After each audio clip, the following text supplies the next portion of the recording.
No, kiddo. This moment. This is me at my most masochistic. Bill, it's your baby. Whoa.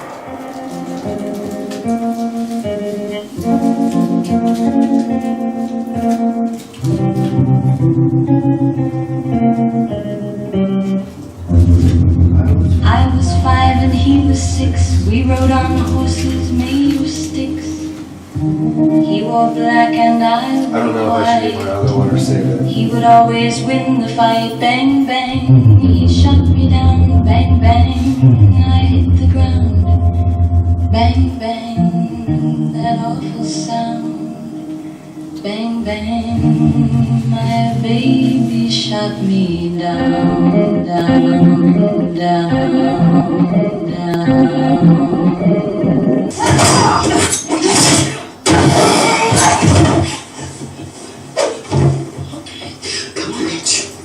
Fuck. Yeah, right? Love that.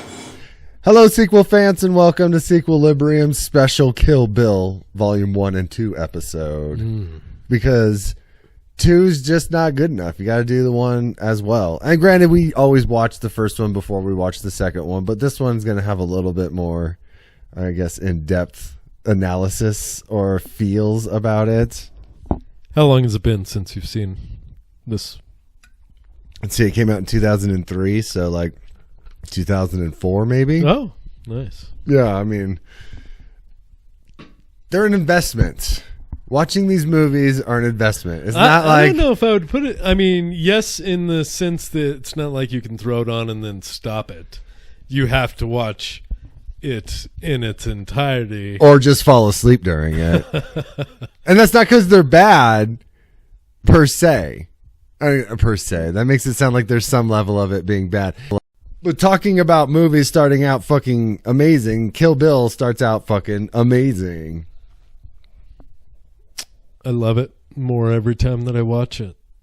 It's, I mean, I forgot that, what's that Nancy Sinatra song? Bang Bang. I forgot that this was in this movie. I forgot that was the first time I heard that song, and I just love that song so much. And like, you know, talking about Tarantino movies and how well he uses music in them, too. Like, this one was so fucking killer. Well, start with Reservoir Dogs, you know, that's stuck in the middle with you. You can't tell me when you hear that song, you don't think of him getting his ear cut off. No. I mean, Madsen. Didn't they do like a whole like rockabilly 70s radio station for like the movie, like a promo or something? That's right.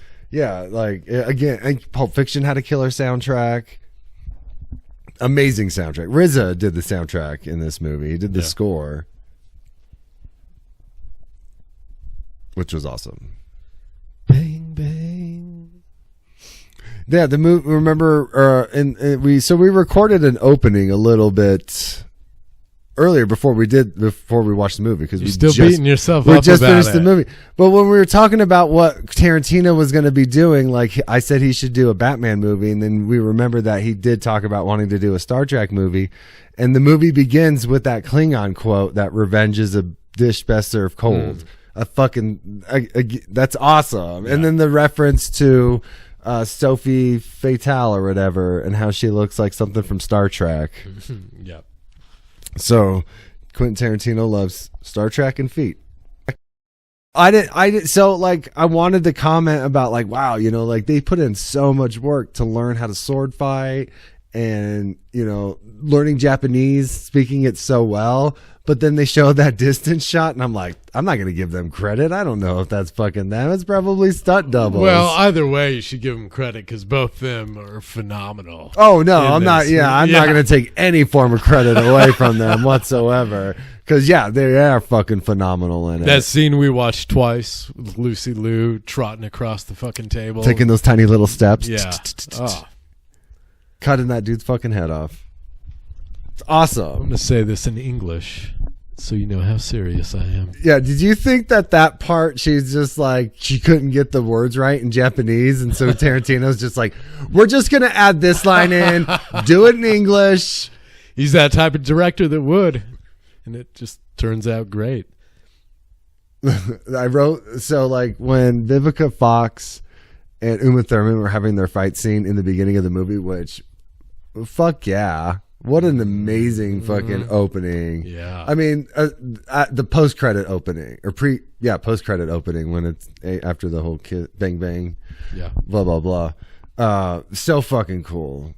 The fight in the house when the little daughter shows up and they're just like, oh, we're just chilling, playing bridge. Someone took the Monopoly board and threw it across the room. Yeah, give them credit for that, for Fuck sure. yeah. Because, my God, that's a lot of choreography to learn and nail. That's what I mean. Like, that was them. That wasn't a stunt double. Right. That was totally them. But I wrote down the sounds because the sounds were so perfect. The editing with like the sounds of what they were doing, what they were stepping on. Like, I mean, the camera didn't pick that up. That's post-production work. And the scene where she's like walking on the cereal, that's just such a minor fucking minuscule detail that was just like, it made that scene the way she closed awesome. the door too, like, when she passed when by. she walked by, and it made me think of the Puppet Master 2 footsteps and just how fucking like night and day from someone who's just like half-assing their job compared to someone who actually gives a shit about their job. Right. I mean, just those things alone make this movie, make Kill Bill Volume 1 fucking awesome. There's not one frame that I dislike. I love this entire thing. And I always question it because I didn't like the second one as much. This one does not disappoint. No, beginning to end. I think that I know why I don't like part 2 that much, and it could be the Michael Madsen stuff. I don't know. Really? I remember not liking Michael Madsen so much. Right. Like, he doesn't seem like he should be in that. He doesn't seem like he should be in this movie at all. Right. Like, he should have been done with Tarantino movies after Reservoir Dogs. Like, Michael Madsen should stick to those alien straight to DVD movies, and I mean, he does not play well with this take on like samurai revenge movies. Like, he's just like, hey, you gonna bark all day, little doggy? You gonna bite? Like, that's you. You're not in this kind of character. Hanging out with all these fucking assassin women with a cowboy hat on. Just like, who the fuck are you? Like, are you the bodyguard? I don't think they need one. So that's kind of what I'm not looking forward to for Volume 2. Yeah. And a little scared on how I'm going to feel about it. I'm looking forward to it just because I've seen it so few times compared to this one. Yeah. I mean, that's the thing. It's like, for me, what I know about that movie is if I watched the trailer and that was it. So steady cam shots in this one. Yeah. The slow-mo shots in this one. The animation in this one. The fucking camera work in general. It's top notch. You can't deny Quentin Tarantino when you watch this. The humor he adds in it too. Yes. I mean, it works. It's funny and it works. Like, I want him to know I want him to know. Like, it's just so fucking funny and subtle, and it's like, it fits in this movie. It fits perfectly in that spot. Yeah. It's the dialogue. I love it. Someone who I was thrown off that was in this movie, Vivica Fox. I mean, it's not a surprise. I know she was in this movie, but when I saw it the first time, I'm just like, what is she doing in this movie? Like, this is funny, bitch. Yeah, this does not seem like her type of role. Yeah. And I'm so glad that she's in it because it's like so fucking rad. Daryl Hannah. Fucking Madison from Splash. What the fuck is she doing in this movie? Yeah. And why the fuck is she so cool? Oh, yeah. I mean, she's the eye patch girl, and I forgot. I think it's the character. There's an old 70s grindhouse starlet. I forgot what her name is. I'm sure someone's gonna thumb down this video and then comment who that person is. But I'm assuming that's who she's like. Not portraying, but like inspired by. So fucking cool. And the second one, she loses her other eye. She pulls the other eye out, right? Yeah. All Yeah, right. that's It's not like right. I'm giving That's anything right. away. It's not like fucking Right. warning spoilers on IMDb reviews. I love that. Her walking into the hospital in that little makeshift nurse's outfit and walking into the room. And The red cross on the eye patch. She even went the length to change her eye patch for the costume. She's like, whoa, no one's going to believe a nurse is not going to wear an eye patch with a red cross. yeah. We skipped right past Buck, didn't we? Oh, we don't have to. We can get right into Buck. That fucking piece of shit. I know. I love watching him get his head smashed in that door. Yeah. And the fucking dude from Adam Sandler movies getting his lip bit off. Mm-hmm. I don't know. How did that kill him, though? Did he just lose blood and die? I don't remember. Yeah, she bites his lip, and he's just lying there with his eyes open as if he's playing dead. But it's like, how did that kill you? Well, he doesn't want you to know that's why he did that little cut, and then all of a sudden she's covered in blood is because she just woke up from a coma. There's not much she can do, so we're led to believe whatever we want to believe at that point because he didn't want to risk people being like, "What? That wouldn't have killed him." do you think Tarantino takes that in consideration? Like when you're naming your kid and you name off all the names that could be made fun of? Like he's writing his script and he's like, is anyone going to question this? I doubt it. I mean, they should. Quentin Tarantino does what Quentin Tarantino wants to do. I don't really have a whole lot of questions as if I just watched Army of Darkness and I'm like, how did he get this out of here? How did he do this? Like, I feel like those kind of like those old movies, those Puppet Masters, they don't answer those questions. They just go with it. Yeah, that's good. And then the fucking puppet needs the brains. Yeah. Don't question why. Yeah. But not in Kill Bill. No. You know straight up what she's doing. Revenge. Mm-hmm. I like that being the first kill at the beginning too. Someone that you Vivica just Fox? fucking hate. No, Buck. Oh, yeah. Yeah. No, he wasn't the first one. Vivica Fox was the first one. And then it went into Oh, how that's she right. was in That's the right. hospital. That's right. I didn't like that. I would have liked a whole lot more Vivica Fox backstory Yes. the way Oren got a backstory. I was trying to do a linear storyline, and I forgot we were doing a Quentin. Yeah, right. He's all over the place just as much as we're all over the place, so it's fine. But yeah, like I want Oren backstory for Vivica Fox's character. I love Fox's character. I mean, I think that she would have been like the child of Black Panther, and that's how she got her story going. I feel like that would have been so cool to have in this movie. I mean, it was an extra 30 minutes onto an already an hour and 50-minute long movie. You know? Yeah. I bet that was Harvey Weinstein's fucking call, that fucking fat piece of yeah. shit. But as you were saying in the Lost recording that we did earlier, is that like you heard there might be a prequel with her daughter, or a sequel with her daughter, Right. Because she survived, and I love that idea a whole lot. Better than the prequel. Better right? than the prequel Yeah. idea of a young bride. Yeah. I like the idea of her being hunted, and it is a continuation By of Fox's the story. daughter. Yeah, and it could be called like Kill Uma Thurman, or whatever your character's name is. Yeah. Kill the bride. Kill the bride. I don't know. That'd be fucking dope. Who the fuck are we? Can't get enough information to them to make that movie. I see it as a pretty good possibility, to be honest. I think they could go either way, and it would still be really awesome. Prequel of The Bride with Uma Thurman's daughter, or a sequel with Vivica Fox's character's daughter hunting Uma Thurman. Yeah, I only see it not happening if either Quentin Tarantino dies or Uma Thurman dies. Otherwise, I think there's a good chance. They better fucking stay safe. 10, 15 years. They need to stay safe and wear face masks and use hand sanitizer and not eat so many pizza rolls. All right, well, are you ready to watch Volume 2? I don't know. Are we? We haven't. I don't know. Have we touched on this film enough? I think I've touched pretty much on Have it. you? Yeah. I'm ready for Volume 2. All right. All right, we're going to watch Volume 2, and then we'll be right back. But Well, that's it. That's over with. Volume 2. Completely different movie. it's not a bad movie. Okay, but Whereas with the first one, I could go back and probably watch it right now after seeing it just a few hours ago. Yeah.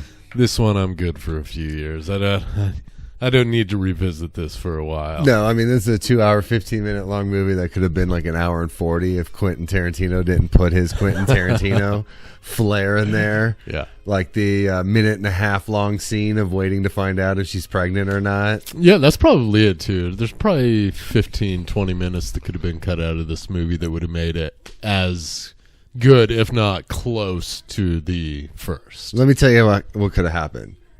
The whole Michael Madsen scene, we can keep that. That can happen, right? The beginning when he's talking with Bill. Yeah. And then when he turns around and gets into his trailer, the trailer blows up.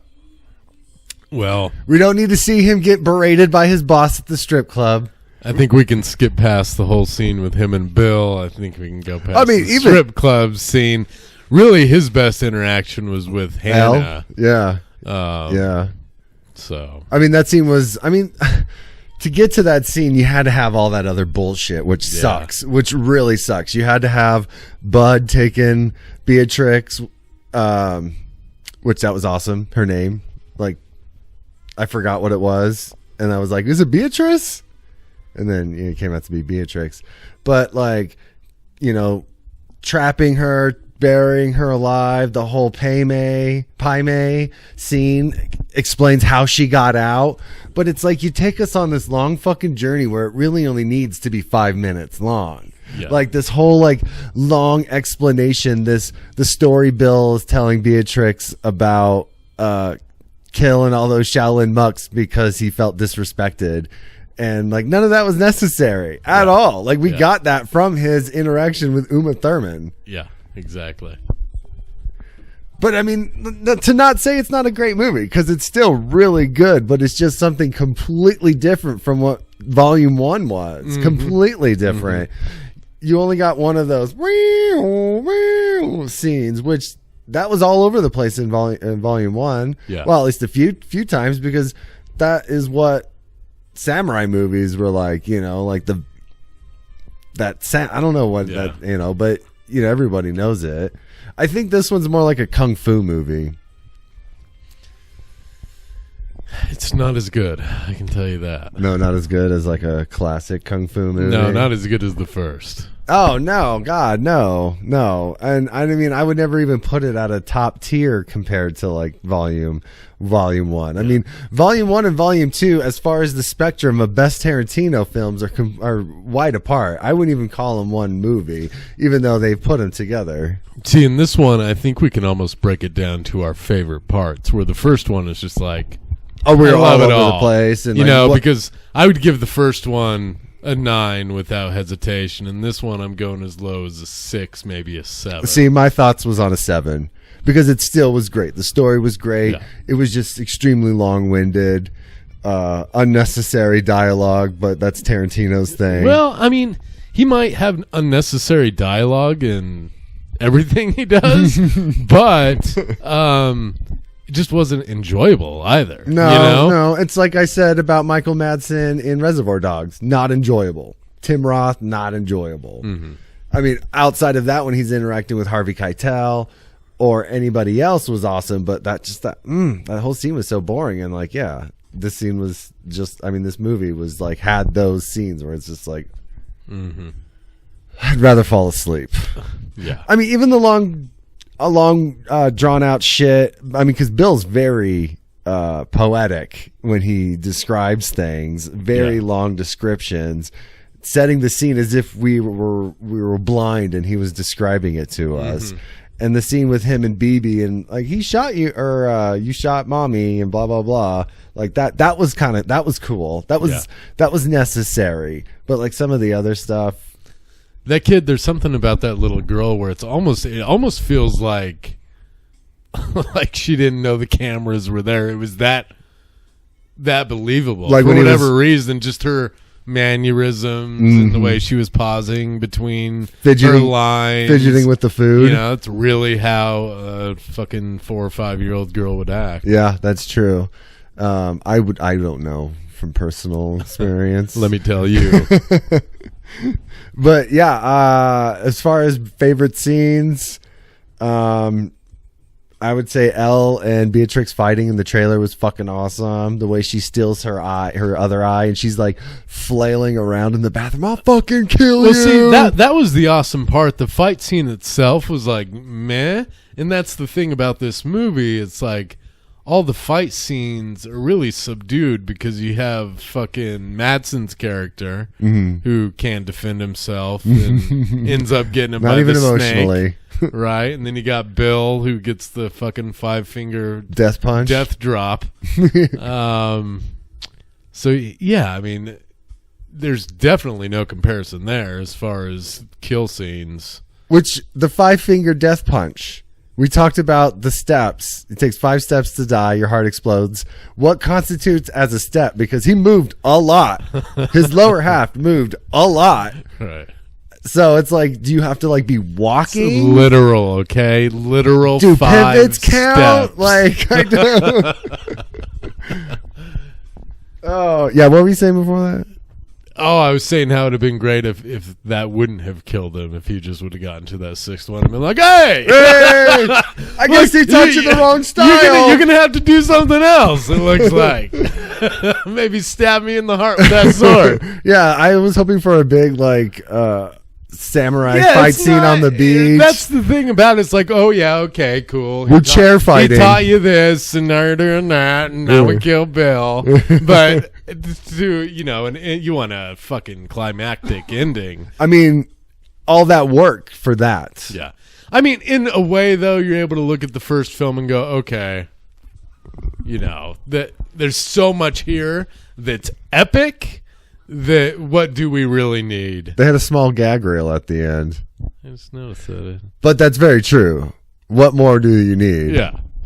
Could you get more epic than the biggest fight scenes of the first one? No, not No, at all. you Not couldn't. at all. I mean, if you did it in this one, then people are going to be like, well, you're just remaking your first one. Could you get more beautiful as far as filmmaking in general than As beautiful as her as- feet? Because it was all over this fucking movie. Really, that's the one thing that irritated me about this one was like the things I loved about the first one felt like parody in this one, even when he was doing it. Even when he was doing those same things with the camera or this or that, it felt like parody rather than like a true artist crafting his form. I didn't like the fact that there was really not that much of a soundtrack to this one. Yeah. Like there was no like fun bopping music. There was. I think it might have been in the first one. Let me refer back to my notes. When they were fighting, this is. I don't know why I thought it was in this one, even though it was in the first one. When she's fighting and she's like breakdance fighting with 2 swords in that whole crazy 88 scene. How well do you know The Office? Not as well as most people. In They're the world. they're playing this song from The Office that they like go through the whole entire office and everyone's playing a different scene and it's that nobody Really? that song. Yeah, so she's fucking killing people to the one of the songs from The Office, and I just thought that was awesome. But there was nothing for that, nothing to that in this. There was no, like you said, no big fight scene. There was like that small one in the trailer, the chair fight scene with Bill. I mean, it was 2 hours and 15 minutes long. What else was in there in between? I don't really remember. Right. There was going to see that guy who was like supposedly Bill's father. See, and fuck all that too. I really Like, what was the purpose of that? I Yeah. mean, I guess the purpose of that was to eventually tell us the story about him going to the movie theater and having a thing for blondes. Yeah, That was it. Do we need? To Do know we that? need that? No, we we know don't. he's got a thing for blondes. I know, They've and got feet. 2 blondes in the film that he's. Yeah, and Yeah. that's what I immediately thought that. Her and Elle, and then where does Vivica Fox come into play? Like, why did he choose her if he has the thing for blondes? Bud's his brother, so his brother's got to come along with him on everything he does. So what did Vivica Fox do to impress Bill? I'm telling you, they fucking dropped the ball on her character. Like, it was so fucking great, and they just killed her off in the first 15 minutes of the movie, Yeah. in the first one. Yeah. No, there was this one is. I'm not gonna say it's shit. It's great. It's awesome. But after watching the first one, I don't know who could go out and buy the full 1 and 2 that are in one set and just sit here and watch for 4 hours and 15 minutes. I mean, I don't know if that's exactly what it is, though, right? Or they just Well, it's on. According to IMDb, it was 2011 release. really, Yeah, I think and it this was like Tarantino's stamp of approval. Yeah, I think it was. See, a so maybe it's theatrical edited release. differently. Maybe it's not just them pressing them together. Maybe it's literally. So, like someone when they did Godfather 1 and 2, and they redid they took the scenes from Godfather 2 of Robert De Niro in Italy, Sprinkled them and in. moved it to the first one because Right. it's young Don Corleone, and then working its way to Right. Michael being moved to Italy. Yeah. Yeah, that would be so weird. 'Cause that's not Tarantino's style, you Yeah. know. His is like that Simpsons episode where they were like, you know, making fun of how it's like the beginning is the end and then it works its way. You know, that would Yeah. not be a Tarantino movie if No. it were like, okay, we're gonna redo this, but move chapter 3 to chapter 1. Yeah. Which, I mean, I would be okay if they just simply re-edited this one into it, but made it a 3-hour long movie and Yeah. cut out a lot of that stupid For nonsense. sure. For sure. Yeah, that'd be great. I had a Terminator vibe to it too when they were driving off, like at the end of the first Terminator, and she's in Mexico. Mm. I kind of had that feel with this too. Yeah. I don't know. I'm glad we watched it for sure. I'm glad I finally, you know, remembered why I didn't watch it again in comparison to why I watched the first one a few times. Yeah, originally we were going to do Back to the Future, and then we changed it to Kill Bill. 1, 2, and 3. I feel like that was a good decision. A much better decision. I mean, I don't think I could have handled like 6.5 hours. You know, maybe if we watched it backwards, 3, 2, 1, and got the fucking shitty one out of the way, and then worked our way to the best one. It's not just having to endure 6 hours. It's the next day when all that keeps popping in your mind is gotta get back in time. Gotta get back in time. Yeah, nothing's gonna resonate with this movie. It's just gonna. Actually, no. Oh yeah, no. the whistling in the first one that tends to stick in my mind for a few weeks after watching it. What was the song that woman's cell phone ringtone was that triggered Beatrix in the bathroom? Is it that New Year's Eve song? All saints be forgotten. Yeah, something like that. Yeah. What is this? What is the reason for that song? Like, why would that be so like that's her thing? So I want to know, like, specific. what? Yeah, what was Tarantino's like vision on that? Like, there's going to be a hidden message in here someday, and hopefully a podcast discovers it. And I want to know. And hopefully it's a podcast about movie sequels. And what is Kill Bill Volume 3 going to be like for reals after this one? It's going to be her daughter having to protect her from Vivica Fox's daughter. Yeah. And they're going to be on the run from a new death squad or whatever they were called. Yeah, I mean, this is 2004, so you got to think 16, 17 plus. So the girl would be like 25? 24. Yeah, something like that. Yeah. That would be fucking rad. That'd be so cool. I'm ready for it. Yeah. It's in IMDb. Let's do it. Come on, Quentin. Come on, Quentin. Put it out. So really, I'm trying to think. I mean, I know I liked more about this movie than the nothing we've pointed out at this point. Yeah. You know, I mean, I've already really talked about the things that I liked about it. it's crazy. I know. There's more. Captain Spaulding's the Beyond that bartender. fight. Captain Spaulding's the bartender. You know what would have been rad is if it wasn't in El Paso, it was in Mexico, and they went to the Titty Twister, and then it crossed those universes. And then eventually Beatrix becomes a vampire hunter. That would be cool. Yeah.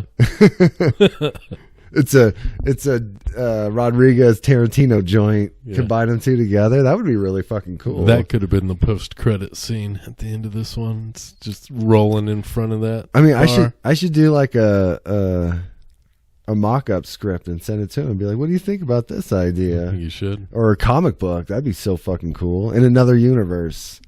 I mean, Bill loves comic books. He went on a whole fucking rant about alter egos and all this Yeah. other fucking shit. It's like And just Superman and the big giant S and this and that. I mean, who the fuck are you? Yeah. Like, you don't, your voice isn't Morgan Freeman. I don't fucking care. If Morgan Freeman was doing that speech, I'd be like, really? Yeah. It's David Carradine. You're a white guy playing fucking what was his name in Kung Fu? You're playing an Asian dude. Yeah. Like, already, yeah. Yeah, see, I liked him better in the first movie, and we didn't even see him. I mean, in the he was first just a movie. voice. He was just a disembodied voice. And Yeah. It was awesome. Yeah, exactly. I mean, the stupid lines that he said were great as a disembodied voice, Yeah. you know, but him being there when he's like, he shots at like fucking tray full of veggies. He's like, or fruit. And he's like, I'm just kidding. Oh, you're just kidding? In this one, he basically did the same thing that Fox's character did in the first one. She's like, my baby girl, and holds up that photo. Yeah. It's like every second he had on screen, he's like, I saved your child. BB. You're BB still this. here. Yeah. You didn't die. Yeah. Oops. Don't kill me. I'm sorry. Oops. She's alive. I swear. She's alive. Yeah, that's a cool fatherly move to like have your kid there when you think someone's coming in to fucking kill you. Duh. It's a way to protect Hey, yourself. let's play. I'm a selfish piece of shit. Where did Bill get his money to fucking send these people off to kill people as well? Like, I want to know the start of Yeah, Kill Bill. yeah, like, exactly. The start of Kill Bill LLC. Like, where the fuck did that come from? Like, did you just one day decide that you're going to be this person? Yeah. I mean, would be a great prequel in a Quentin Tarantino style where it's like, you know, young Bill meets young Beatrice. I mean, again, a prequel would be rad. So this is a fun idea. Do you know what the IMDb rating for Volume 2 is? The IMDb rating, I'm Yeah. going to go with an 8.5. It's a simple 8. Yeah. Just a basic 8. There's a ton of 1 stars. And it's almost like the 1 stars are like people who don't get Tarantino's filmmaking style with the long dialogue and all that. It's like, Yeah. you got to go in knowing that there's going to be nod off moments. Yeah. But I found this one from 2004, May 4th, 2004. And Star Wars Day. It's called Second Part of This Film, because that's what it is. This story began interesting, becoming a journey without return. The ending completely weighted, not at all unusual. As he began, he did not wind up his ending. It was boring. Silly, and we all were expecting already the Bill's famous death. I really don't know what they see this film. To no one of both. Too much fantasy. Who was she? The Wonder Woman or Steel Woman? That nobody was able to do something like a wound or something. That's the review. So her invulnerability really pissed them off, or the fact that she was extremely vulnerable. I mean, what happened when she fucking opened the door to Bud's trailer? She gets fucking rock salt shot right into the chest, knocked her out, Buried alive. buried alive. Yeah. So I love people with their 1-star reviews where it's like, take the time to think about it. It's like, this isn't a drunk text you're sending your ex-girlfriend. Like, really think about it before you put it on the internet. 1 out of 10. This is from 2021. This is from May 5th, 2021. 17 years later, not from the same person. Their name, Digital Beach Bum. And it's called, He's Dead, Jim. But the guy's name's Bill. I don't get it. We'll find out. Guess we will. There are plenty of visually pleasing scenes, but the movie is lacking in anything interesting in the dialogue. I found this seriously overrated. So many people jumping on the bandwagon, but only because Tarantino is a fad. The only decent movie he did was Pulp Fiction. So he's never watched any of the other ones? Apparently, yeah. How about True Romance, pal? You ever seen that movie? He just wrote that. He just wrote it, but Yeah. still, like, I mean, for your that was his first movie, right? That he's written. I think so, yeah. And then Natural Born Killers, and then he got... He did Natural Born Killers? Yeah, he wrote that. He doesn't like the movie, but he wrote the screenplay. Really? If I remember didn't know right. that. Yeah. I mean, fuck, Oliver Stone killed that movie. It was awesome. Yeah. All right, we got to see what a high praise is. This is a long one, but the title's called "I Feel So Cheated." Of what? What did you feel cheated of? Bill died. Okay, this one's called 2020. This one's called "Bitch, You Don't Have a Future." Was that a line from the movie? I don't think so. Yeah, it was. Was it? Yeah. Yeah, who said it though? I'm trying to think. Oh yeah, she said it to Hannah. Yeah. Yeah. When they were fighting in the trailer. Yeah. I've only seen this once before, and I didn't remember it being that good. So I was nicely surprised when I enjoyed it almost as much as Volume 1. The fantastic choices made for the first film would have been difficult to recreate. So This is a 10? This is an 8. Oh, an 8. Or 7. So I can understand why it was So I can understand why it was a more understated film. But that is why it's just not quite so good. The fight scene with Lucy Liu's bodyguards was brilliant in that film, but wouldn't have fitted in the second part. Again, another thing that like you've brought up that someone else has felt the same way about too. Mm-hmm. That's the only thing it's really lacking, I think. It was an interesting ending, which I'd forgotten, and like the fact that it was dragged out. I didn't. I didn't at all. It's not just because I'm tired and a belly full of pizza rolls. Yeah, I would have been happy with him dropping and then the credits. Roll. Yeah, like like fucking the kid comes out. She walks out with the kid. All of a sudden they're in this fucking motel room. The kid's watching cartoons. She's laughing uncontrollably on the floor. Yeah. What the fuck ever. Come on. The whole thing moved with pace and kept you interested, as did the first. I did have to look away during the Texas burial scene because it freaked me out, and it's a shame that Michael Madsen has started to look like the PE teacher from Glee. I disagree with the pace, though. It definitely was not as good. No. Nowhere near as good. As a matter of fact, that's why my ratings are so far apart, is the pacing. Even more than the running time. Yeah, I put the Volume 1 at a 7 or an 8.5, maybe even a 9. Oh, for sure. Yeah. I'd always thought he was sexy before, but I thought Daryl was superb. Daryl Hannah was superb, and I loved the martial arts training section with Pai Mei, Tarantino's second best film. Yeah, the whole Pai Mei stuff was great. You know, I like that. It really was. The fight scene with Hannah. I mean, not just because he like flicked his chin beard constantly, like I love the sound effects on that shit. Here's one more because we do 2 and 2. You're going to eat like a stupid Caucasian bitch. Yeah. What did he say? Jap fatheads. Eat like a dog. Yeah, you're gonna live on the floor. Yeah. Only complaint is that it was 20 minutes too long. This is from August this year. Agreed. Pros: I like the style of filming, the storyline and script. However, the script occasionally drags. It's structured really well. The incorporation of martial arts is brilliant. The main character is an amazing actress, and supporting casts are great too. Yeah, who's that fucking main actress? I don't know who she is. Who are all these supporting people? Cons: excessive talking to the point where characters were actually rambling. I think they should have cut some out and kept the movie under 2 hours. Overall, great movie. They should make it a trilogy.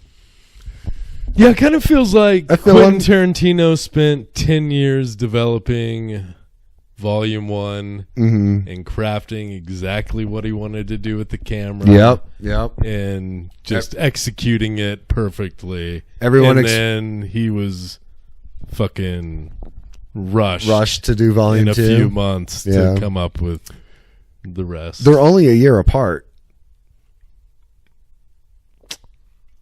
Yeah, that's kind of strange. Volume 1 was 2003. I mean, obviously you would think he was probably shooting some of it at the same time. I don't know. I mean, in a year, Uma Thurman looked completely different in the beginning of this one from the end of Volume 1. Did you think? I thought so. I thought she looked a little bit older. Huh. I do love how this started out though with the recap.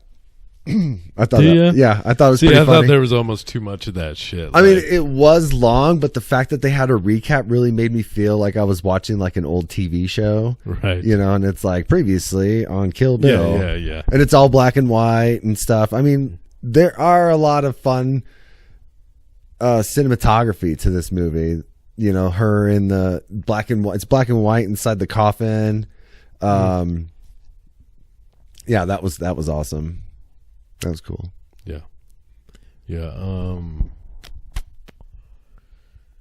Threw me off talking about the coffin. Oh, sorry. Did you have something in mind? I did have something. And they took it from you? You took it. You took it away. Took it away.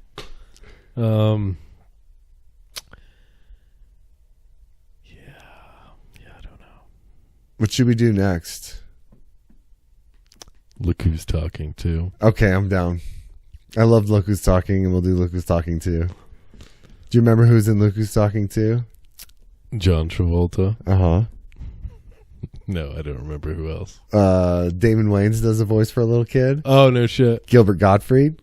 Mel Brooks. Oh, nice. Roseanne Barr. Or just Roseanne. All whichever she voices? wants. Yeah. Really? Yeah. And Roseanne, is she the other? She's the main daughter. Baby? She's the daughter, yeah. And Casey Jones. The actor who played Casey Jones plays Kirstie Alley's brother. Love sequels, man. I've watched tons of them. I can't wait to watch that one with you.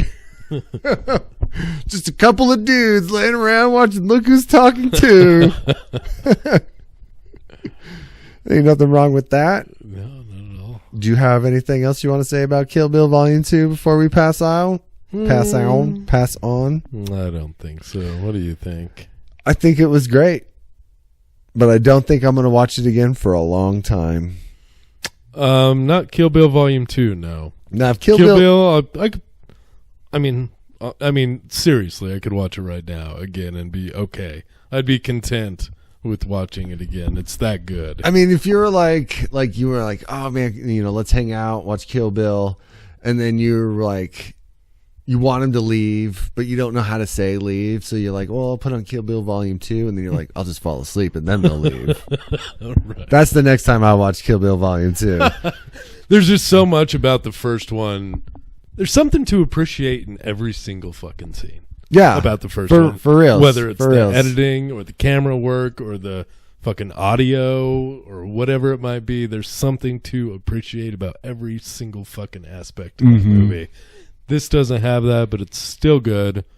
I'd still recommend it, especially if especially if you've seen the first part. For sure. Why the fuck not? Yeah. Like, how do you watch the first one and then someone being like, "Oh, have you seen Volume 2?" Expecting the answer to be yes, and they go no. Yeah. What happens? How does Bill die? Right. What happens? Yeah. Did you look up the not the budget, but the box office totals?